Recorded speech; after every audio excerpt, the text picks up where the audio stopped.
Hi guys, welcome to Connecting 101.live podcast. I'm Alexandra Duque, an integrative clinical psychologist, and I bring you this podcast where you can learn and reflect about human connection to start from today to create your own version of an amazing life.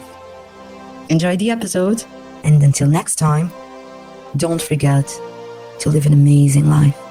Your amazing life.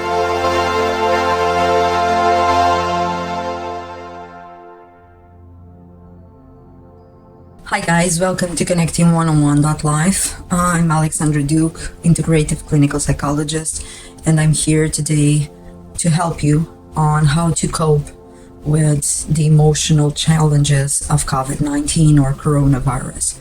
So to start, I would like to talk to you about how stress can weaken your immune system. Just to give you an overview of what stress hormones are and do.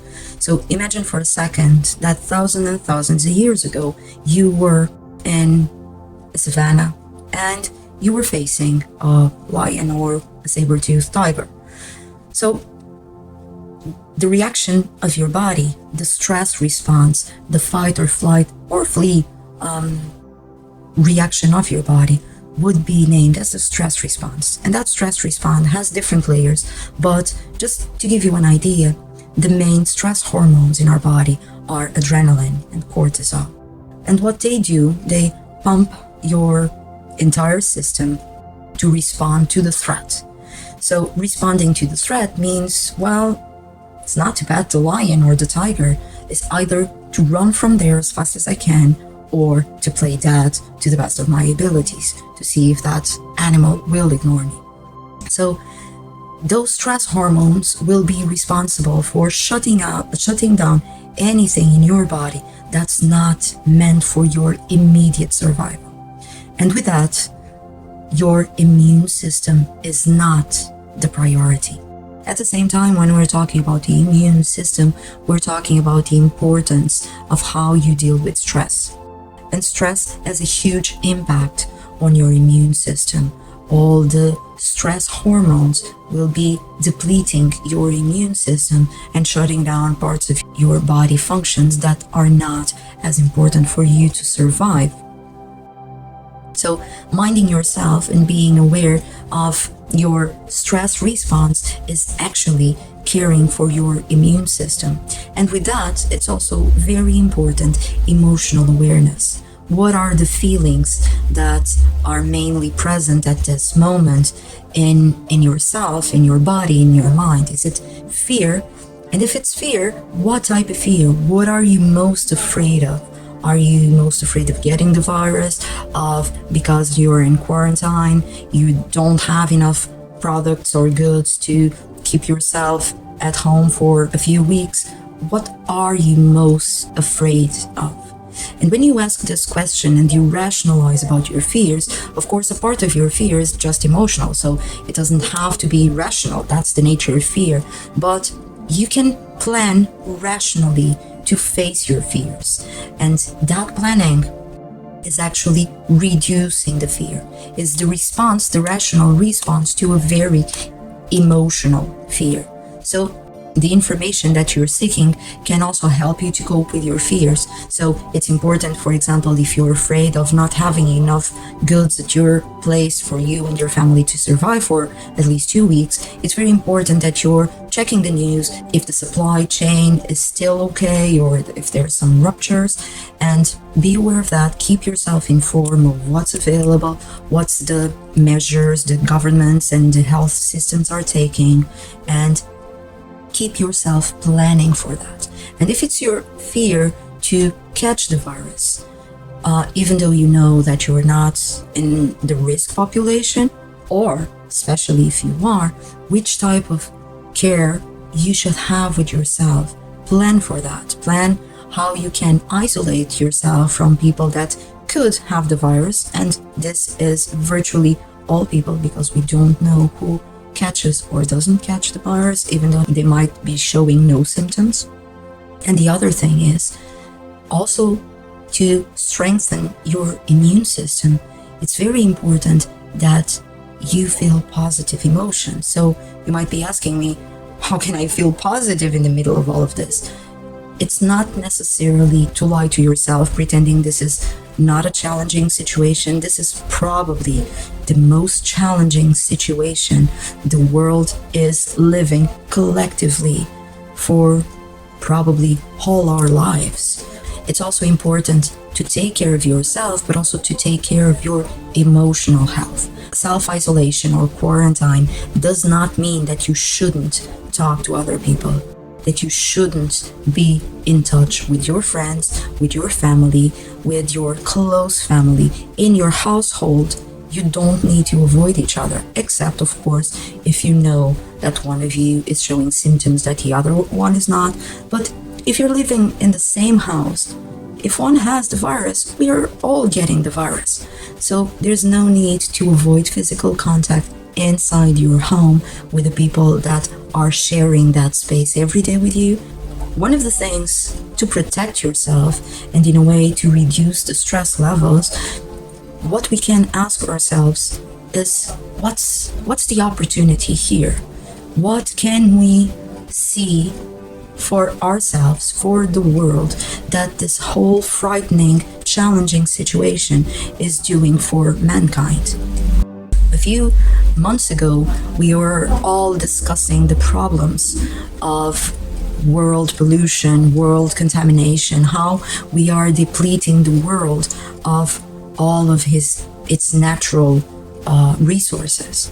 So one possibility is to look at this moment as a challenge to question ourselves in ways that we haven't done for quite some time. Not just about the role of mankind in the world, what can we do for the world, but mostly in our personal lives, for ourselves. So if we are having more family time, what can we do now that in the midst of our busy lives we were not able to do for years? What is that thing that we've been postponing and postponing that we now have time to do? If you question yourself this way, naturally, you'll be able to see the other side of the coin. Yes, this is a very challenging moment in time. Yes, this is very frightening. We have no idea what's going to happen next. But that's life. So we don't get to choose what happens in life, but we always get to choose how we react to every challenge in our lives. So take a moment to think about yourself. If you could change anything about your life, what would it be and how would you do it? And then question yourself that if this moment couldn't be that priceless opportunity for you to reconnect with yourself, to reconnect with your family, and reconnect with your life, and maybe to get creative about your life. Most of us will also face financial challenges. Some stores will close, some people will lose their jobs probably, and that will be a big financial burden in a lot of people's lives. So to plan for that, how can we plan regarding the unknown? How can we plan for our worst fear? As they say, expect the best, but prepare for the worst. Just to give you the summary of the bullet points, remind yourself to surround yourself with reliable information, updated information.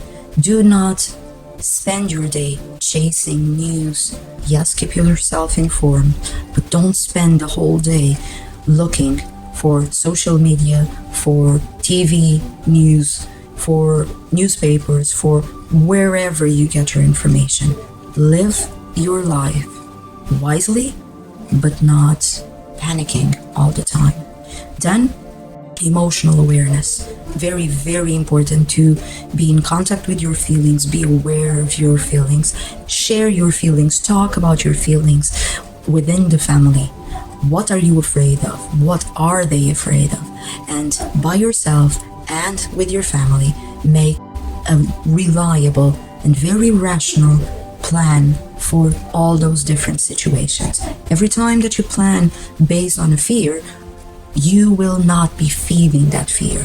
You have a contingency plan if in case that happens. So that's the most important part of addressing your fears. And at the same time, be aware of the other emotions. Talk about them. Maybe you're sad because you're spending too much time at home. Maybe you're sad because you feel a bit lonely because your friends and your family is not there. Find alternative ways to connect with your friends and family. This is the perfect opportunity. We are lucky enough. The technologies are here to serve us. FaceTime, use Skype, use whatever platform, WhatsApp, whatever social media platform, and face-to-face talk to your friends and families. It's not the same as being in the same room, but it's close enough. And it's much safer because our goal to isolate from each other is to slow down the spread of the virus. And be aware that as long as you take care of yourself, as long as you eat right, as long as you do your normal exercise. So if you're not going to the gym, how can you be creative at home and still keep yourself fit? What's important is that you find a healthy routine for a challenging situation. Everything that was important 2 weeks ago in your life, it's still important. You just have to be creative in how to implement it. And again, ask yourself the question, what's the opportunity here? What can I find out about myself, about my life, about my friends and family? What can I change? What can I update? And how can I turn this challenging situation into a learning opportunity? Keep yourselves safe, but most importantly, keep yourselves aware and connected with yourselves and with the important people in your lives. And until next time, don't forget to push yourselves to live an amazing life, even in this challenging situation that we're all facing. I'll see you soon. Hi guys, thank you so much for listening. Hope you enjoyed today's episode, and I hope it triggered some meaningful self-reflection that will help you continue your search and creation of your amazing life. Don't forget to check out our next episode and to connect with me. And until next time, don't forget to live an amazing life. Your amazing life. Talk to you soon. All the best.